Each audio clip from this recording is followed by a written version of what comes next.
Saludos, soy Alfonso Salvador y esto es Curiosistoria. El tema de hoy trata sobre la epístola de Magnete, escrita por Pedro el Peregrino en 1269. En concreto trata sobre las propiedades de la piedra imán. Antes de empezar voy a hacer un breve comentario, un breve índice de lo que va a tratar, ¿no? Primero haré una introducción de quién era Pedro el Peregrino y de dónde viene todo el tema del magnetismo. Segundo, ya entraremos en el texto escrito por él en 1269. Empiezo por el capítulo 2, que es el experimentador. El capítulo 4, determinación de los polos. Capítulo 5, cómo averiguar cuál es el norte y cuál el sur. Capítulo 6, cómo se atraen las piedras imán. Capítulo 7, el hierro tocado con la piedra imán se vuelve hacia los polos del mundo. Capítulo 9, por qué el polo norte de una piedra atrae al polo sur de otra y viceversa. Y capítulo 10, investigación de la causa natural de las piedras imán. He seleccionado estos capítulos para vosotros y son los textos originales los que os voy a narrar. Pero antes vamos a ponernos en situación con el estudio del magnetismo y sobre todo con quién era y cómo surgió. Empezamos. El estudio del magnetismo es un buen ejemplo de la ciencia experimental, incoada en la Edad Media. La aguja magnética, originada en China, donde se usó a modo desde el siglo XI, llegó a Europa a finales del siglo XII. Pero al margen de las propiedades de señalar el norte, su funcionamiento era misterioso, muy misterioso en aquella época. Hasta la segunda mitad del siglo XIII, el magnetismo no recibió un estudio pormenorizado. Y en concreto, en 1269, Pedro de Maricourt, el Peregrino, escribió una epístola del magnete a un tal Sir de Foucault.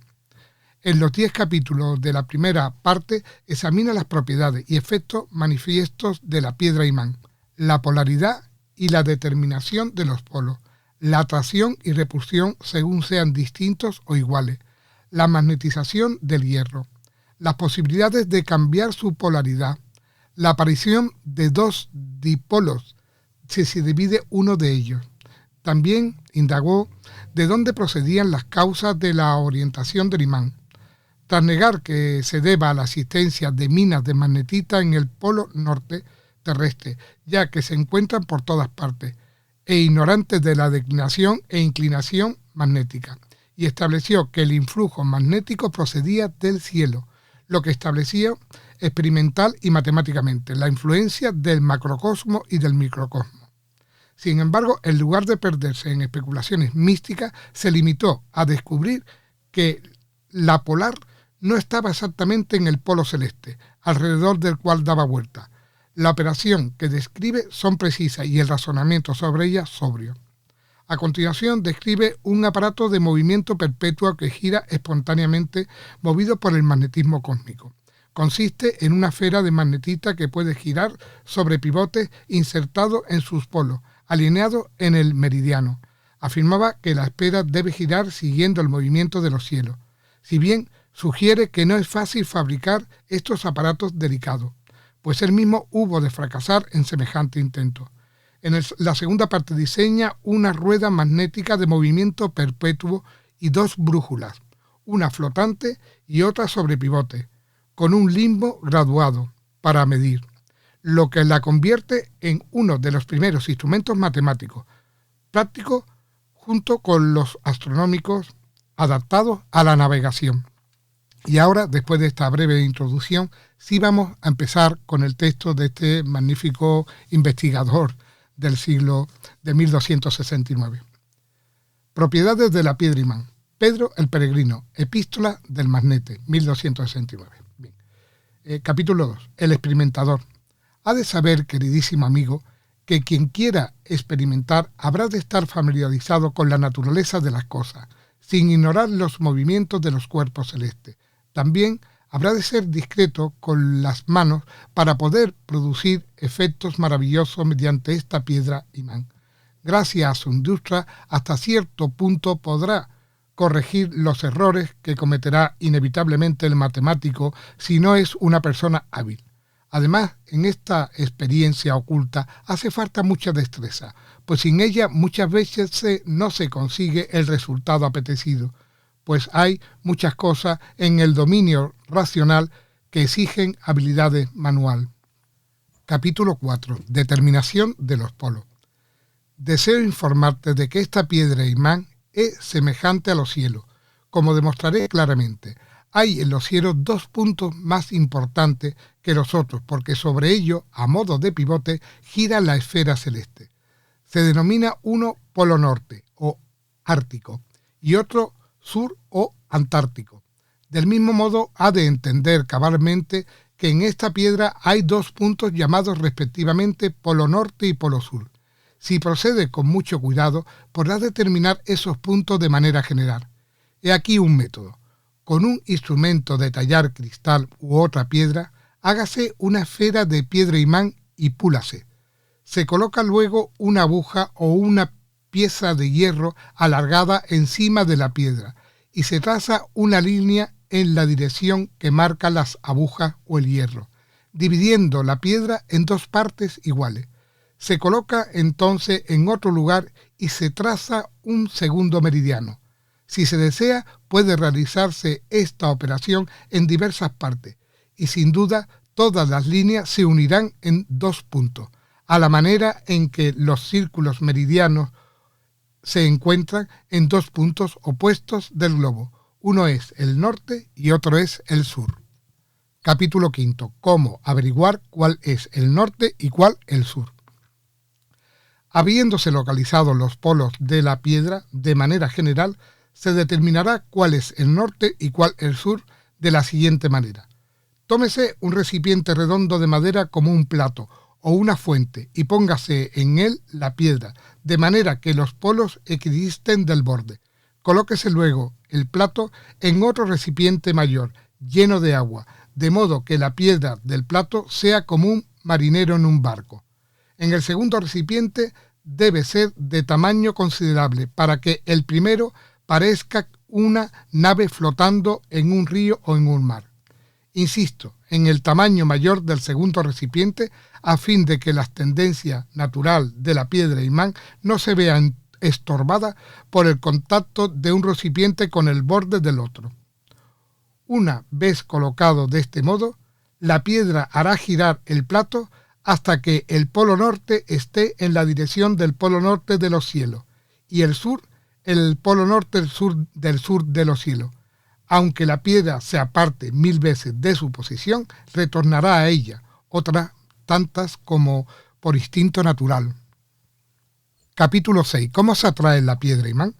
Una vez descubiertos los polos norte y sur de tu piedra, márcalo cuidadosamente de manera que pueda identificar con facilidad gracias a esa indentación siempre que sea preciso. Si quieres ver cómo una piedra atrae a otra, procede de la siguiente manera con dos piedras preparadas como se indicó en el capítulo precedente. Coloca una de ellas en un plato para que flote como un marinero en su esquife, con los polos y los marcados paralelos al horizonte. Con la otra piedra en la mano, acerca tu polo norte al sur, de la que está flotando en el recipiente, la cual seguirá a la de la mano como si desease pegarse a ella. Si por el contrario acerca el polo sur de la mano al polo norte de la que flota, se producirá el mismo fenómeno. Capítulo 7. Un hierro tocado por la piedra imán se vuelve hacia los polos del mundo.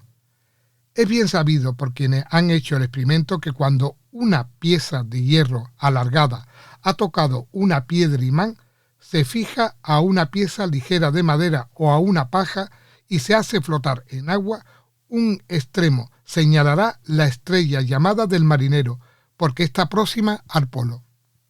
Capítulo 9. ¿Por qué el polo norte de una piedra atrae al polo sur de otra y viceversa? Toma una piedra que puede llamar A, D, en la que A es el polo norte y D el sur.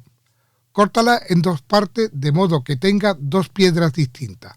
Coloca la que tiene el polo A de modo que flote en el agua y verá que A gira hacia el norte, como antes, pues la fractura no ha destruido las propiedades de la piedra, pues es homogénea.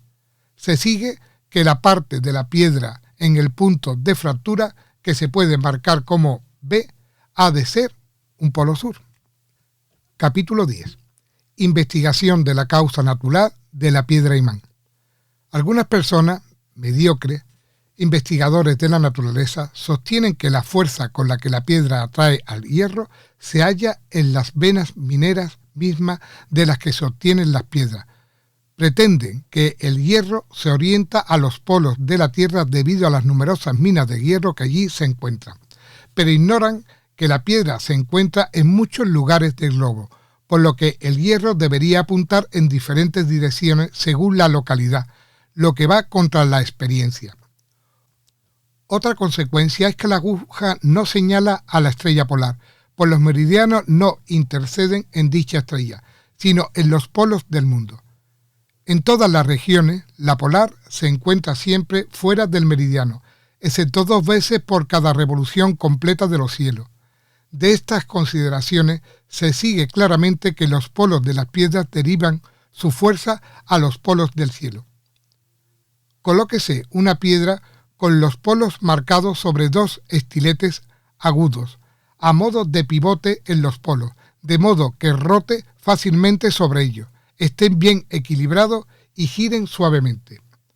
Coloca la piedra con el eje en el meridiano y los polos en los pivotes, y permite moverse sobre brazaletes, de modo que la elevación y depresión de los polos iguale a la elevación y depresión de los polos celestes, en el lugar en que se realiza el experimento. Si se mueve ahora según el movimiento de los cielos, tendrá el placer de descubrir tan asombroso secreto. Con este instrumento no te hará falta reloj, pues con él podrás reconocer el ascendente a cualquier hora que guste, así como cualquier otra de las posiciones de los cielos que buscan los astrólogos. Bueno, termino aquí con el texto de Pedro el Peregrino sobre el magnetismo, y aquí es donde empieza el magnetismo y la filosofía y la magia y todo el tema que hubo en el siglo XII, siglo XIII. Muchas gracias por escucharme y espero que este interesante tema os haya gustado. Un saludo virtual a todos.